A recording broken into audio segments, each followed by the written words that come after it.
Hello friends, today I'm gonna show you our science experiment. Fire can burn without oxygen. So we need one candle, a cup of colored water, a big glass, and some nuts. So let's start.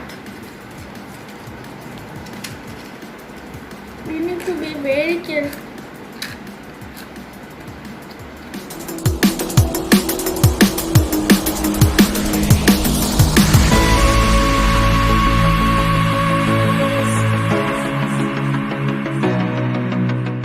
And a glass inside this.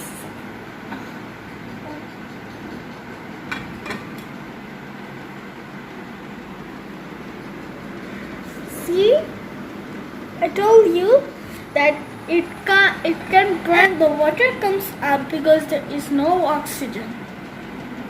See, this is a cool science experiment. I was very waiting for this.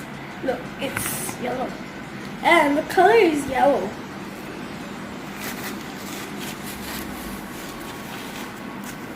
Bye bye.